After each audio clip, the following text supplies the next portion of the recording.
প্ৰথম কথাটো হ'ল অবৈধ বিদেশী নাগৰিক চিনাক্তকৰণ কৰিব লাগে, বহিষ্কৰণ কৰিব লাগে। এইটো আমাৰ সকলোৰে দাবী আৰু অসম চুক্তিৰ আধাৰতে বিদেশী নাগৰিকৰ বহিষ্কৰণ আৰু চিনাক্তকৰণৰ বহু দিনৰ পৰা দাবী উত্থাপন কৰি আহিছিলোঁ। ভোটাৰ তালিকাৰ পৰা তেওঁলোকৰ নাম কৰ্তন কৰিব লাগে। শেহতীয়াকৈ কেন্দ্ৰীয় চৰকাৰৰ ফালৰ পৰা বাংলাদেশী কিমান আছে এটা তথ্য কৈছে, কিন্তু আমি আগৰ পৰাই এই কথা বিৰোধিতা কৰি আহিছিলোঁ, কৈ আহিছিলোঁ যে কা জাপি দিয়াৰ কাৰণে বহু অবৈধ বিদেশীয়ে তেওঁলোকে নাগৰিকত্ব পাইছে। কাৰণ অসম চুক্তিয়ে কৈছে যে 1971 চনৰ 25 মাৰ্চৰ আগলৈকে অহা মানুহক নাগৰিকত্ব দিছে, পিছৰ মানুহক ইয়াৰ পৰা নাম চিনাক্তকৰণ কৰি বহিষ্কৰণ কৰিব লাগে। সেইকাৰণে আজি এই প্ৰেক্ষাপটত তেওঁলোকে বিদেশী নাগৰিক চিনাক্তকৰণৰ কথাটো প্ৰশংসনীয়। তাৰ লগে লগে আমি কৈছোঁ যে কা আইনখন কিন্তু বাতিল হ'ব লাগে আৰু যিসকল বিদেশী এতিয়াও তেওঁলোকে চিনাক্তকৰণ কৰিব তেওঁলোকক বহিষ্কাৰ কৰি যেতিয়া থৈ আহিব, পুছবেক যেতিয়া কৰিব, পুছবেক কৰাৰ সময়ত যিহেতু উন্মুক্ত ভাৰত বাংলাদেশ সীমান্ত আছে বা পশ্চিমবংগতো উন্মুক্ত সীমান্ত আছে, সেই সীমান্তৰে পুনৰ বিদেশীসকল ঘূৰি অহাৰ পৰিৱেশ থাকিব। সেইকাৰণে সীমান্ত চিল কৰাৰ আমি দাবী উত্থাপন কৰিছোঁ। অসমত আমাৰ নাগৰিকৰ সুৰক্ষাৰ কাৰণে অসম চুক্তিৰ 6 নম্বৰ দফা কাৰ্যকৰী কৰিবৰ কাৰণে দাবী উত্থাপন কৰি আহিছোঁ।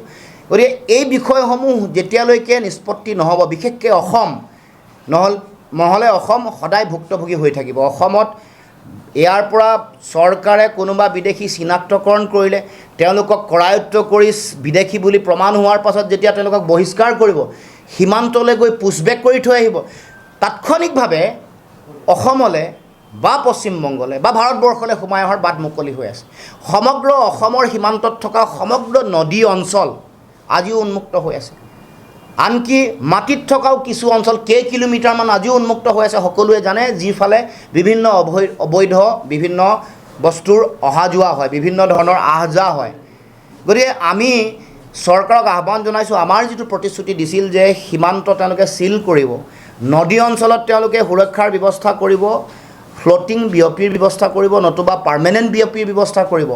তাৰ লগে লগে সেইটোৰ নিৰীক্ষণৰ কাৰণে তেওঁলোকৰ সুকীয়া ব্যৱস্থা তেওঁলোকে গ্ৰহণ কৰিব। তেওঁলোকে ছেটেলাইটৰ ব্যৱস্থা, আৰ্টিফিচিয়েল ছেটেলাইট, কৃত্ৰিম উপগ্ৰহৰ ব্যৱস্থা গ্ৰহণ কৰিব, লেজাৰ গাইডেড টেকন'লজি ব্যৱহাৰ কৰিব। এইবোৰ গৃহমন্ত্ৰীৰ স্তৰত মই সদৌ অসম ছাত্ৰ সন্থাৰ সাধাৰণ সম্পাদক থাকোঁতে ৰাজনাথ সিং যেতিয়া গৃহমন্ত্ৰী আছিল, তেওঁৰ লগত আলোচনাৰ সময়ত এইবোৰ সিদ্ধান্ত আছিল।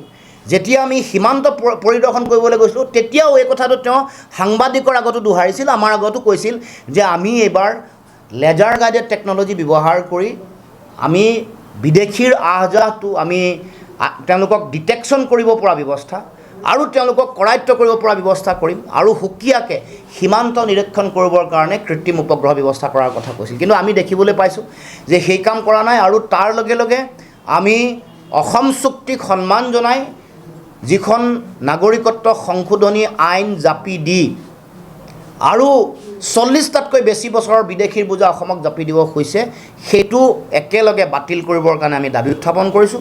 আৰু সকলো বিদেশী, হিন্দুৱেই হওক মুছলমানেই হওক, সকলোকে বিদেশীক চিনাক্তকৰণ কৰি কৰায়ত্ব কৰি তেওঁলোকক বহিষ্কাৰ কৰিব লাগে আৰু ভোটাৰ তালিকাত যদি তেওঁলোকৰ নাম আছে তাৎক্ষণিকভাৱে ভোটাৰ তালিকাৰ পৰা তেওঁলোকৰ নাম কৰ্তন কৰিব লাগে। বিদেশী বোজা অসমত জাপি দিলে, গতিকে এই যে তেওঁলোকৰ 2-3 হাজাৰ বিদেশীৰ কথা তেওঁলোকে কৈ আছে, এইখিনিয়ে বৰ বিশেষ কোনো ধৰণৰ ব্যৱধান বা পাৰ্থক্য আনি নিদিয়ে। সমগ্ৰ ভাৰতবৰ্ষত এই কথা কৈছে, অসমত কিমান আছে সেই কথাও উল্লেখ কৰা নাই।